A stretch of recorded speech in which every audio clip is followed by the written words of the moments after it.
இன்னைக்கு நீங்கெல்லாம் படத்தை வச்சு அரசியல் பேசுறீங்க. உங்களுக்கு தெரியுமா என்னமோ என் புள்ள விஜய் படம் நாளைய தீர்ப்பு படம் நடிச்சான்.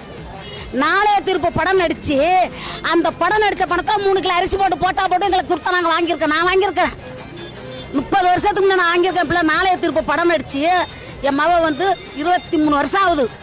நாளைய தீர்ப்பு படம் நடிச்சா அப்பயே அரசியல் அரிசி போட்டு கொடுத்தா பிள்ளை நாங்கள் வாங்கினோம். என் தலைவர் என் தலைவியும் போட்ட பிச்சை இன்னைக்கு நீ வாழ்ற.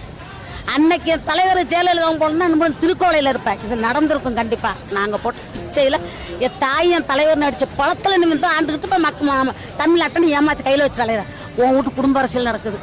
ஏன் எம்ஜிஆர் வந்தார் குடும்ப அரசியல் அப்படின்னாரு, அம்மா வந்தாங்களா பண்ணாங்களா? அதே மாதிரி என் பிள்ளைய நான் பண்ண மாட்டான். நேர்மையான அரசியல் பண்ணுவான். நேர்மையான அரசியல் பண்ணி ஏவன் தலையெழுத்து மாறும்னு பாரு. அன்னைக்கு தெரியும்பா. நீங்க பாருங்களா, அது நடக்கும் கண்டிப்பா. புள்ள உட்கார வச்சுட்டோம்னா என் புள்ள அந்த பூமியை விட்டு மறைகிற வரைக்கும் என் புள்ள